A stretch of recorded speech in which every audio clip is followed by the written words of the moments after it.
You stumble through your days, got your head hung low, your sky's a shade of grey, like a zombie in a maze. You're asleep inside, but you can shake awake, 'cause you taste a dead man walking. Think that's your only option, but you can flip the switch and brighten up your darkest day. Sun is up and the color's blinding. Take a world and redefine it. Leave behind your narrow mind. You'll never be the same. Come alive, come alive. Okay, that's Come Alive from The Greatest Showman. So we've got a little bit of a theme going on here. Absolutely love that. Fantastic songs from The Greatest Showman, but I absolutely love this one in particular. So I'm just going to read the first verse. You stumble through your days, got your head hung low, your sky's a shade of grey, like a zombie in a maze. You're asleep inside, but you can shake awake, 'cause you're just a dead man walking, thinking that's your only option, but you can flick the switch and brighten up your darkest day. Sun is up and the colours blinding. Take the world and redefine it. Leave behind your narrow mind. You'll never be the same. Come alive. That is absolutely brilliant. It really sums up the positivity, going from the negative to the positive, which is so important when it comes to the law of attraction. So that leads us into today's talk, and it is about what happens when those little negative thoughts come in, when we are triggered, you know, when when we react to something badly, and we're going to just talk about how that can impact the law of attraction. So therefore, when the law of attraction doesn't work, what is it that we do? Why is it not working? So sometimes the law of attraction just does not seem to work out for you. It doesn't matter how much effort you put in, how patient you are. Just remember that if you worry or dwell on your problems, that's the type of energy that you do actually attract.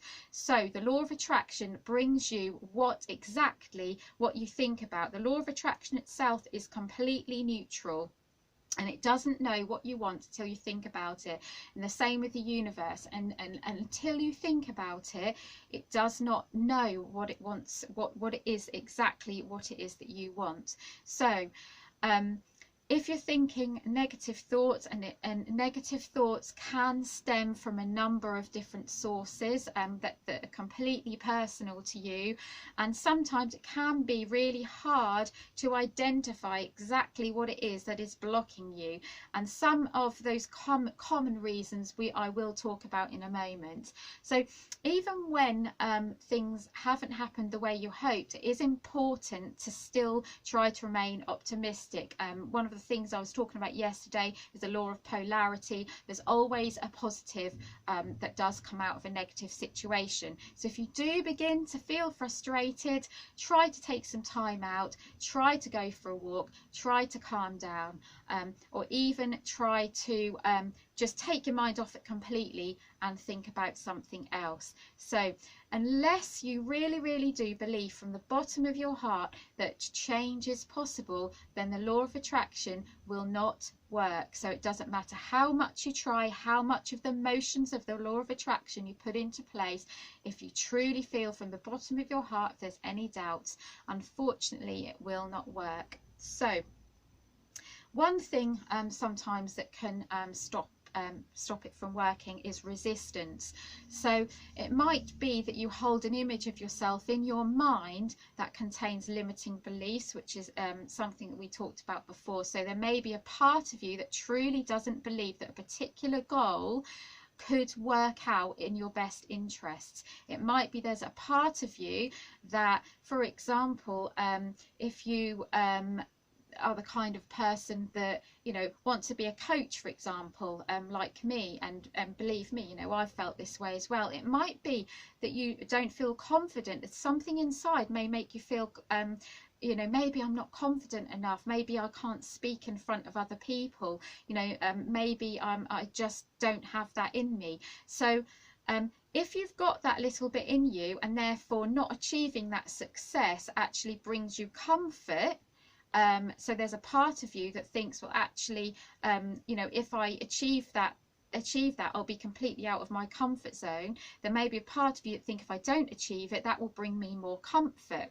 So it's essential that you do overcome that resistance, because if it is something that you really, really want to do, you really do have a burning desire for something, then it really is meant for you, and you really do have to overcome that resistance. So it's important that you identify the reasons behind this resistance, and you know, really, really do need to work hard to get over that. It might be as well that you have self-doubt, because you may think in your mind, or maybe I don't deserve that, or I'm not good enough, or I'm not this, or I'm not that. And these phrases can really, really indicate that you are resisting change.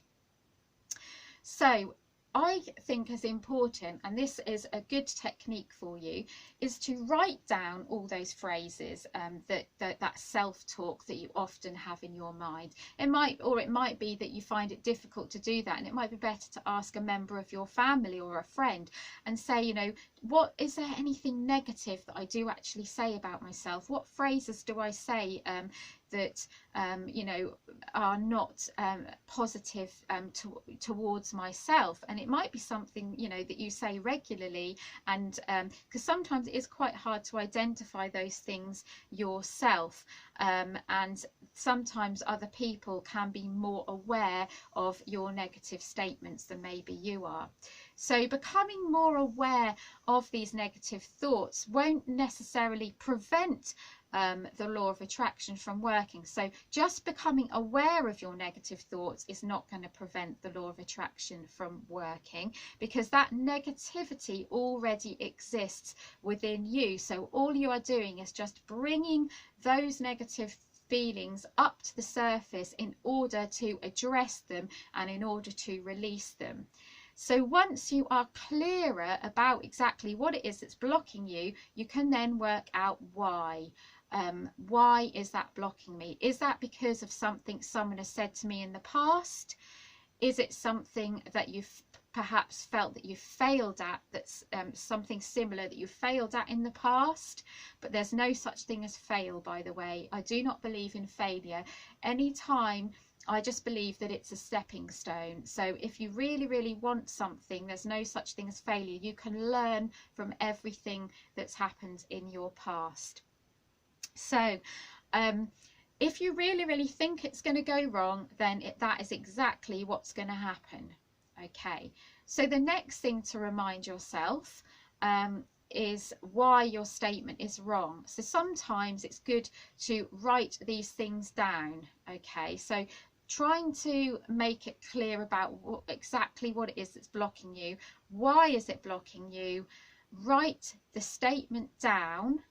Okay, and and then when things aren't going your way, you need to work out why and how you might be resisting this success. Okay, so once you can win over that resistant part of yourself, nothing is going to hold you back. So it's important to establish the reasons why you think the way you think, or what you think the reasons are why you think you're thinking what you think. And sometimes you have to be really, really, really honest with yourself when you do this.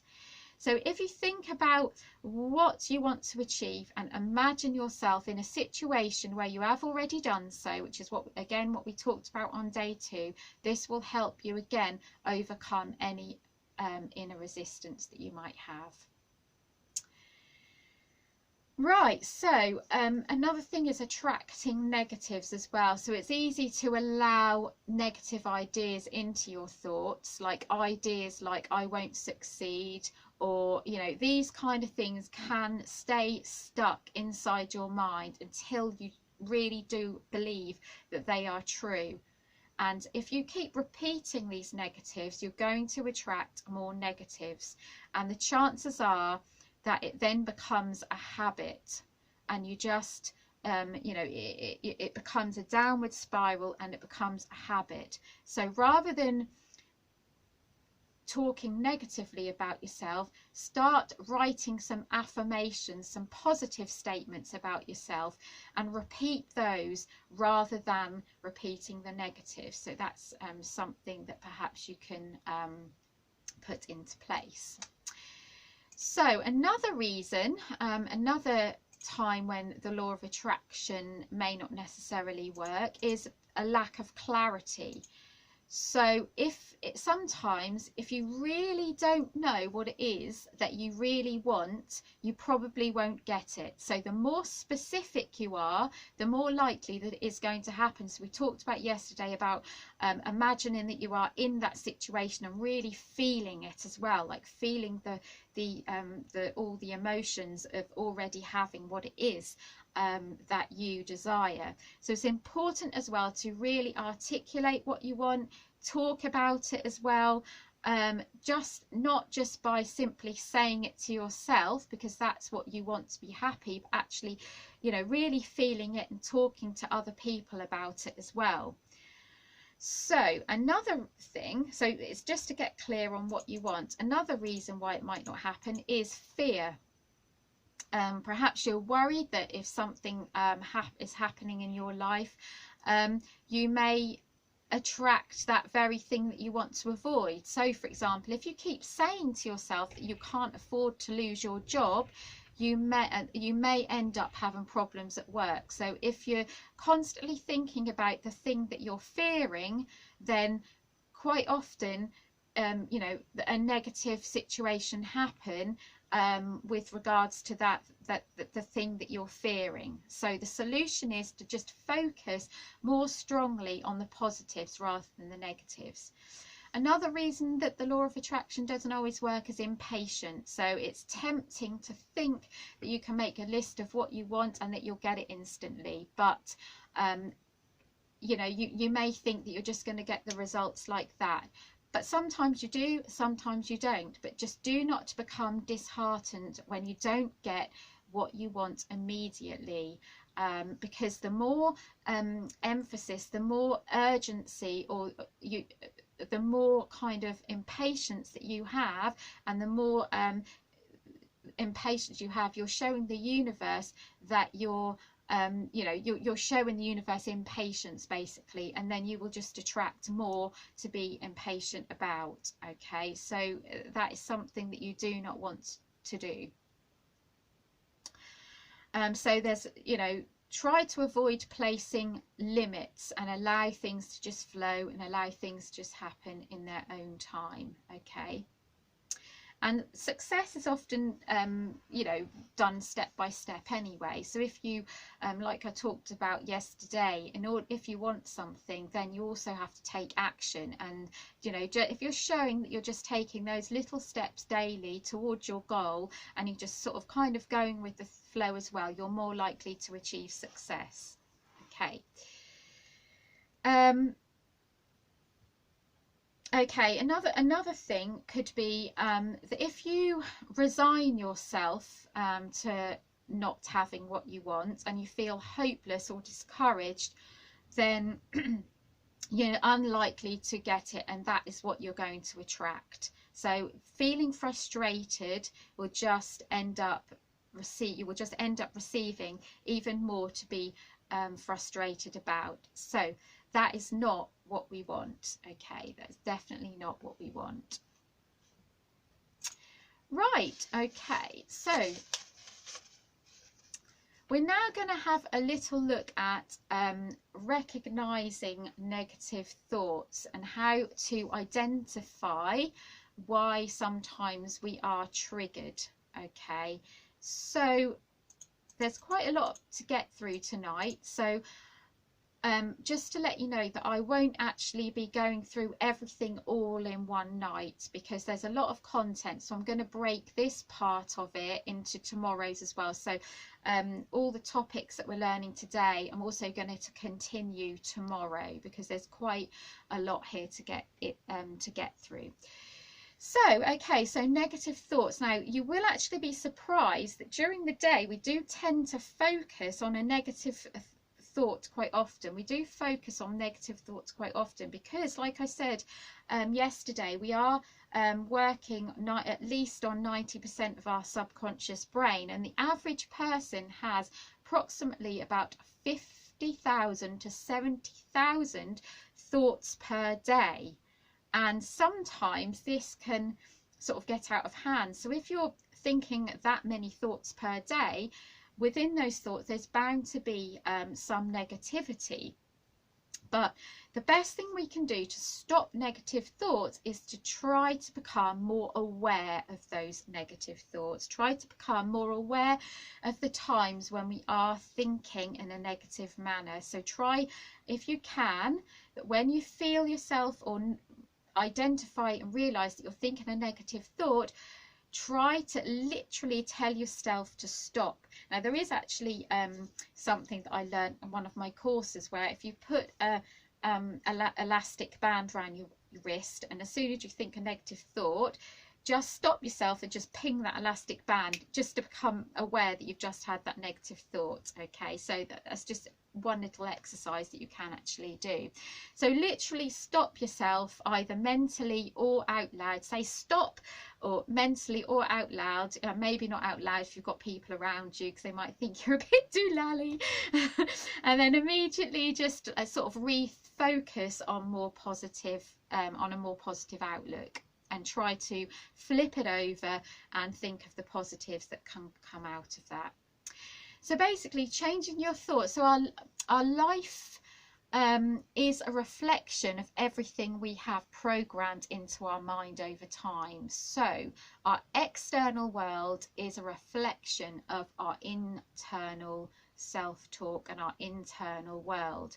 So we are being reprogrammed every second of every single day, and with our own internal thoughts and external thoughts. So our internal thoughts drive us, and in a nutshell, we are what we think we are. Okay, so anything that we are on the outside are what we think we are on the inside, and that's very, very important to remember. So our unconscious beliefs and thought patterns literally shape the world around us each and every second.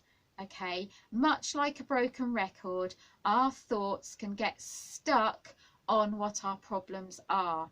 And we really can sometimes lose the ability to break out of that cycle. So it can be a never-ending cycle, which can become our way of life. So it's basically the song that we sing, the dance that we dance. And if we are stuck in this cycle of despair, in this downward spiral, all we are really doing is expanding the presence and power of despair, and that's just tightening its grip more and more and more into this downward spiral.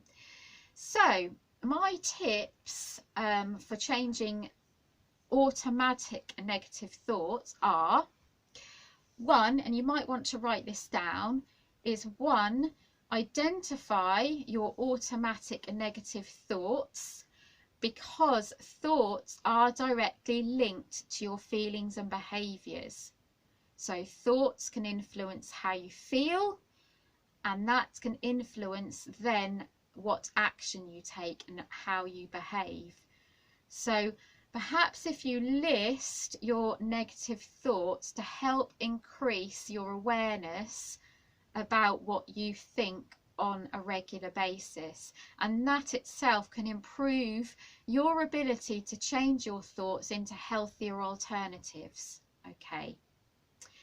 So I'll just give some examples of negative thoughts. They may be, I am stupid, or nothing is going right for me, or why is everything going wrong, which is a similar thing, or just I know I'm going to fail at this. All these types of things are examples of negative thoughts. And number two, you need to explore the cause of those negative thought patterns. So we touched on this a little bit earlier in this talk. So just explore the cause of those negative thought patterns. So these could be relating to something that happened in your childhood. So you may have to really, really dig deep and think about anything that may have happened in your childhood. For example, it could be a teacher or a parent that always told you that you were useless, or that you know, and that you may eventually start to believe that. You know, that's just an example. I'm not saying that you know that's what's happened, but that's just an example. So just explore anything that may have happened in your childhood. So 4, keeping a record of those negative thoughts, and do try to come up with a word or phrase to counteract it. So if something so if you think of a negative thought about yourself that keeps reoccurring, come up with a positive word or phrase to completely counteract it and write it next to it. Okay, and make a list. So each negative thought, make a list of a positive thing to say about yourself to counteract that negative statement. And the 5th thing, which is very good, again, which I touched on earlier, is perhaps use a tool like affirmations. You know, most of us have heard about affirmations before, and they are used to think more positively about yourself, because it is proven that the more positive things that you say, they do eventually sink in to your subconscious mind. So this may sound a bit sort of cliche and a little bit of a strange thing to do, but think of some positive statements to say about yourself. Look into the mirror and keep repeating those positive statements. Over time, eventually, they will sink into your psyche, into your subconscious, and start to rewire your thinking and rewire the subconscious part of your brain. And that is really, really important. Okay, so you might want to say things like, I am positive. You know, if you stress out a lot, you might want to say, I am calm. I am in control of any given situation. Or I always see the positives in everything that happens to me. Or I always see the positives in every situation. You may want to say, I am confident. You know, I am courageous. There's lots of positive affirmations that you can say, and it does take a bit of getting used to, because you know, saying these things in front of a mirror, it can feel a little bit strange, but the more that you do it, just try it, and even just trying it does actually make you feel better. Yes, especially if you look at yourself and smile, and it can actually make you laugh, and it does actually make you feel a lot better. Okay. So I have got so much to talk about tomorrow. There is so much that I would like to get through. Basically, I have got more techniques. We were talking about stress tomorrow. We will talk about a technique called chunking. We will talk about cognitive restructuring. There is and how to deal with stressful situations as well. So there are a lot that I do want to get through tomorrow, but I just don't want to sort of overwhelm you today, or you know, because if I talk too much then and talk about too many techniques all at once, then you know, it's harder for you to be able to put these things into practice. So I just want to sort of do it sort of a little more, sort of little and often. If it ends up that I have to do more than 5 days, then I will do more than 5 days to fit everything in. Okay, so I would just like to conclude this session now, but before I do, I just want to just leave you with a little exercise that I would like you to do, which I found really interesting when I wanted to establish what my limiting belief patterns were. So what I want you to do is just think about and write down all of your limiting beliefs on the following areas of your life. Okay, so if you want to just write these down, you have to be really honest with yourself. The first one is relationships. The second one is family. The third one is love. The fourth one is money or finances. The fifth one is career. And the sixth one is your religion or spirituality. Now, what I would like you to do is write down any limiting beliefs that you have in those areas. Write down where you got those belief systems from, and write down the advantages of having these, because some of the belief systems that you have might actually be good belief systems. So write down the advantages of having these belief systems and the disadvantages of having these belief systems. Okay, so just write down your belief systems on all of those areas and identify which of these areas are limiting beliefs, so the areas that are perhaps preventing you from fulfilling something that you really desire, and then also the advantages of these belief systems that you have. Okay, and this exercise is actually quite an eye-opener, and because once you've identified what they are, you can identify what areas of your life and your belief systems are serving you well, what areas are making you happy, and if they are, then you need to keep them, so keep doing what you're doing. But if not, you need to work on perhaps removing those belief systems and living your life with a new set of beliefs surrounding that particular area of your life, and practicing living that life with a new set of belief systems, something that you truly do believe, because it could be that those belief systems are coming from somebody else, and because they've been indoctrinated within you, you thought you believed it, but actually that isn't your belief at all. So you really need to dig deep and think about what serves you and what it is that makes you happy and what you truly believe about these areas in your life. Okay, so I'll leave that with you, and I'll continue this all of these topics tomorrow, because I really do have quite a lot to get through. Okay, so I will see you on day 4 tomorrow. Okay, bye.